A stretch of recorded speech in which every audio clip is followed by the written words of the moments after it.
Hello and welcome to the Intellect's Cove. My name is Colin Fairley. I'm a pragmatist philosopher and political theorist based at Queen's University in Canada. And in this video, I'm going to be focusing on the epilogue of the introductory chapter to my book, Aging and the Ethics of Longevity Science, published with Oxford University Press in August 2026. So this is the epilogue to the tale. If you haven't yet watched the previous video on the tale, I would suggest you watch that video first because it will make sense what I'm talking about, kind of reflecting on some of the themes that the tale tries to emphasize in the book. For this video, I'm going to emphasize two elements. I'm going to emphasize two things from the epilogue that build on the tale of the journey through the ocean of longevity. In future videos, I will explain why the image of Frankenstein is there. Today, you're going to start to get a hint when I talk about one of the critiques of longevity science advanced by the philosopher Peter Singer. But I'm just foreshadowing what is to come because this book is actually a book really about the role of imagination in medical science and in bioethics and political philosophy. I'm going to emphasize two goals for this short video on the epilogue to the tale. The first is to summarize the fourth stage of what is referred to as the epidemiologic transition. This is what the tale of the journey actually seeks to illustrate, to help the reader comprehend how mortality rates have changed over the last 2 centuries and why this requires us to adopt a plastic attitude to the ecology of ideas of public health and medicine.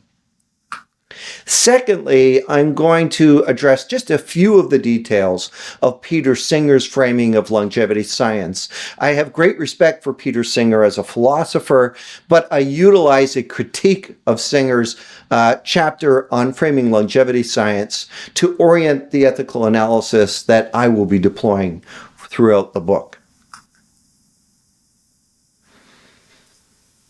Okay, so the imagery of an ocean and the waves of the ocean is really critical to the argumentation that I deploy in this book and in these videos. And the first thing that I'll note about population aging, few philosophers tackle societal issues without catastrophizing them, right? Characterizing them in the most stark terms possible to elicit emotive reactions and the reader's focus and attention. Throughout this book, I refute a negative or catastrophizing frame for population aging. Population aging is really humanity's crowning achievement. It's a reflection of the advances of public health and material prosperity that most of the world's populations survive into later life, escaping the historically very high rates of early and midlife mortality. So there are two empirical developments of the late 20th century that have brought population aging sustained success in reducing early and midlife mortality from infectious disease and poverty and declining fertility rates. So population aging is both a major monumental achievement and it brings really significant and novel public health challenges. So in the tale of the journey through the ocean of longevity, I try to make vivid in the reader's mind that this journey of increases in life expectancy changes over time, right? The threats of human mortality are not static. Before we made serious progress up the ocean of longevity, we had very high rates of early life mortality, right? What Hobbes described in The State of Nature as life being nasty, brutish, and short. And it was certainly short for the vast majority of our evolutionary history.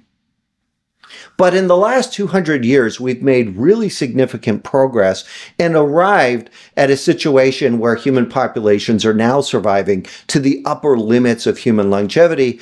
And this requires a novel approach to thinking about public health and the goals of medical science. And that is really what this book is designed to do, to develop an ethical framework for thinking about the challenges of promoting health in late life in the 21st century.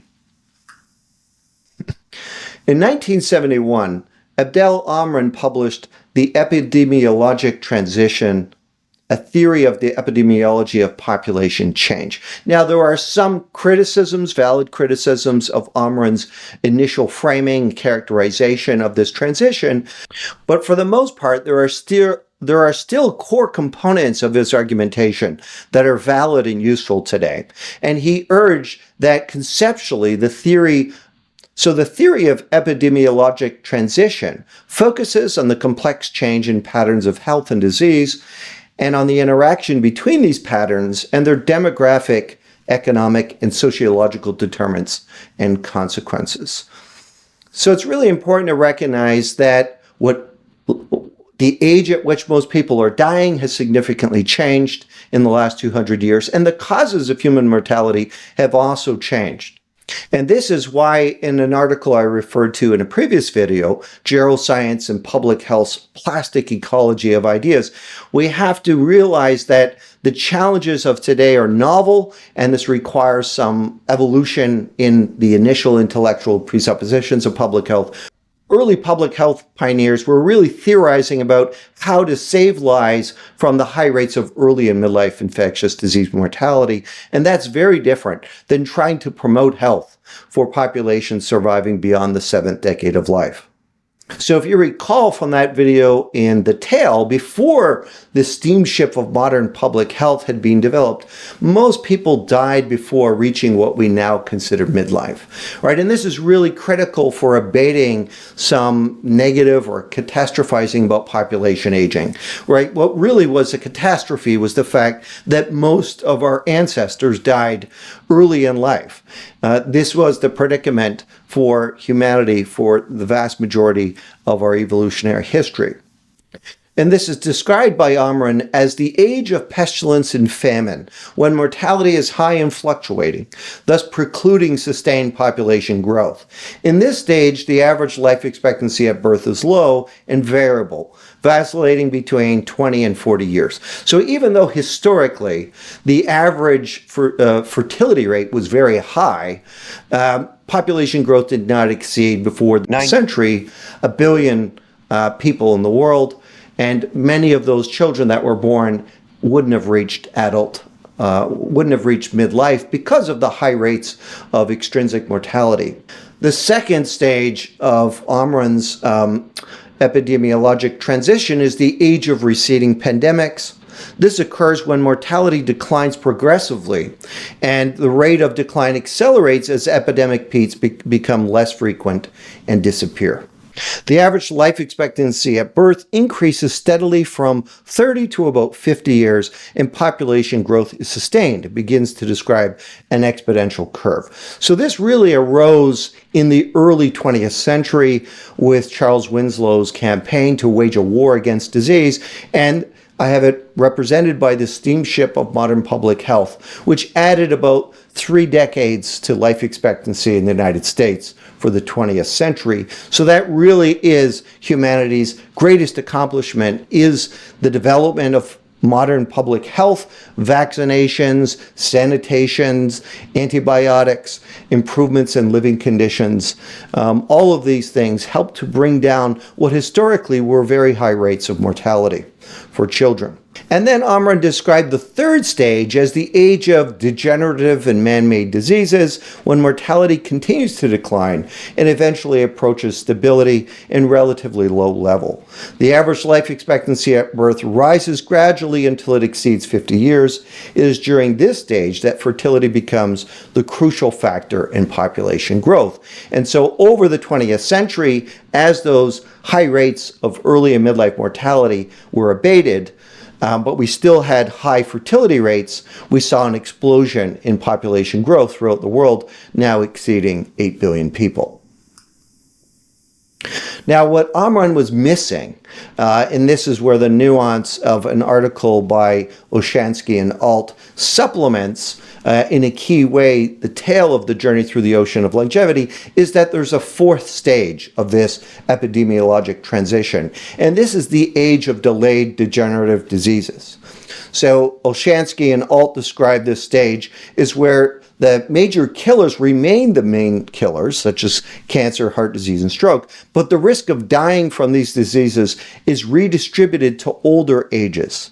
So what we see for aging populations today is that there's been a transition. Most of the highest rates of mortality historically were in early life, before we reached middle age, and now it's being pushed beyond the 7th decade of life. This is a success story, but it also creates a predicament in terms of what is the actual central aspiration of public health and medical science in an aging world. And secondly, while infectious disease mortality is still a major problem in the world, most causes of death now arise from the chronic conditions associated with advanced age. So heart disease, about 17 million people a year, and cancers, about 10 million people a year. So these are two distinctive features of the contemporary world. Death occurs mostly in late life and from chronic rather than communicable diseases. And this is why we need to be plastic in our understanding of the aspirations of public health and the way we conceptualize the tools that we can utilize to achieve those ends. So in the tale of the journey through the ocean of longevity, the critical stage we are at now, which is stage 4, is represented by the iceberg, with the rate of biological aging being the main impediment to further improvements of healthy life expectancy, which is the critical thing. And I have the shadow of Frankenstein on that iceberg representing our resistance to thinking about why it would be ethically desirable to modulate intentionally the rate of biological aging. And my book is designed to abate what I call the Frankensteinification of translational gerontology. So you'll hear a lot more about that in future videos. So there's a lot more that can be said about the epidemiologic transition, the various stages, but that's a cursory view of the 4 stages. And as I mentioned, there's been critiques of Omren's original characterization, some nuance, but the basic framework of the idea that mortality patterns change and the age of mortality is being redistributed to later life. While we've saved the lives of children from polio and smallpox and dysentery, those same children have now survived into later life and are dying of heart disease, cancer, Alzheimer's, etc. And so this means we need to problem solve in novel ways the health predicaments of population aging. But let me focus now on the second component of what I want to do for this video. In the prologue to the tale, there's a section where I discuss Peter Singer's framing of longevity science in a chapter he published in 1991. So the chapter that Singer published, that is the focus, the title of it sounds rather appealing. Research into aging, should it be guided by the interests of present individuals, future individuals, or the species? So I actually like the idea of a threefold ethical analysis, looking at how extending the duration of healthy life could impact living people, future generations, and the species as a whole, planetary health. However, I have major disagreements with the way that Singer frames the issue and deploys an ethical analysis. Broadly speaking, he deploys a utilitarian analysis that looks at whether or not it would actually create the greatest happiness overall. I won't go into the details of that, but I'll just highlight some of the main methodological differences that I take with this issue compared to Singer. So in Singer's case, he deploys his own fictional tale called The Fountain of Prolonged Middle Age. And, I want to draw a contrast between the tale of the journey through the ocean of longevity with his characterization of the fountain of prolonged middle age. So in his example, he imagines that, overnight a pill is developed that would double life expectancy from 75 to 150. And then he considers whether or not this would be ethically desirable to actually allow people to utilize this pill. And a starting assumption of his ethical analysis is that if, he was writing this in 1991, and he conjectured that if the population size exceeded 6 billion people, then this would lead to, catastrophe of famines and droughts, etc. So a key premise of Singer's ethical analysis is that if the global population exceeded 6 billion people, this would bring widespread famine and disaster.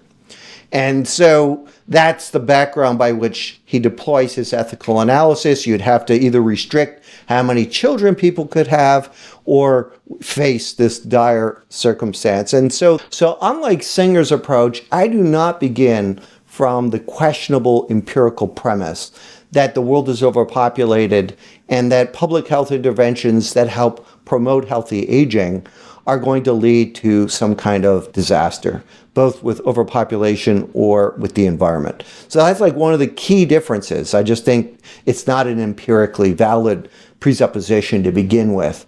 And a large part of the book is devoted to explaining how healthy aging is good for the environment and is good for future generations. But I want to mention just 3 important ways that my approach is different than Singer's. The first thing is that his ethical analysis fixates on people living to a certain chronological age, right, 150. And nowhere in my book do I talk about people living to a certain age. I talk about things like trying to narrow the gap between lifespan and health span. I talk about things like the economic benefits of promoting more health. And I talk about the benefits to women of having less caring responsibilities expected of them to care for their aging parents as we compress the period of frailty, disability, and disease in late life. So when Singer engages in this thought experiment, it really primes a distorting ethical analysis, what I call the Frankensteinification of translational gerontology, because it trivializes the benefits. Right? The benefits are just simply to get a certain number of birthday candles on your birthday cake. But that is missing all of the important public health benefits and economic benefits that would be accrued from increasing the health span and compressing multimorbidity in late life. So that's the first thing. I actually flesh out the details of what the benefits of healthy longevity would be for individuals and collectively for societies. Secondly, I do not engage in a hypothetical that you could snap your fingers and have a pill that would double lifespan. Right? There is no scientific basis for believing that such an intervention could be achieved, and certainly not overnight. So rather than putting on the virtual reality goggles and pontificating about the ethics of longevity science, I instead focus from the empirical, in the trenches of the empirical reality of the real world, what is actually facing, what geroscience actually faces in terms of trying to move from the lab to the clinic. And just as one example of that, one of the issues that I address in the book is that if research on the biology of aging is conducted exclusively or primarily in rodents that are male, this will actually diminish the value such interventions can have to women who survive longer than men, but survive longer with poor health, which is the focus of chapter 7 of my book. So rather than just imagining snap your fingers and a pill exists that doubles the lifespan, let's look at the actual challenges translational gerontology faces today. And we don't have to envision a doubling of the human lifespan because there's going to be significant benefits with just slowing aging by 5 to 10 years. Will be a massive public health intervention and the most important public health intervention of the 21st century, I would conjecture. And secondly, Singer stokes a narrative of intergenerational conflict and conflict with nature. And one of the key communicative frames I deploy in the book is to emphasize intergenerational solidarity. Like, believe it or not, our grandchildren are going to age. They're going to age in a world where the planet is warming, and this will make them more vulnerable to the multimorbidity of late life. But if we invest in the science that will promote healthy longevity, they will have an improved biological resilience to many of the age-related vulnerabilities that will be exacerbated in a warmer planet. And unlike a pill that will have a dramatic impact on the human lifespan, translational gerontology recognizes that the health of our environments are interdependent with our own human health. And so a central focus of two chapters, the last two chapters of the book, is the interdependence between human and planetary health, and that keeping people healthy in later life is actually going to be better for the environment. And that is a key focus throughout the book. And so unlike Singer, I do not stoke intergenerational conflict, but instead seek to develop an ethical analysis that facilitates intergenerational solidarity and an ethos for planetary health and human health. So that is a snapshot of the epilogue of the tale. You can expect future videos to come out. I'm going to say a little bit more about philosophy and the framing of translational gerontology.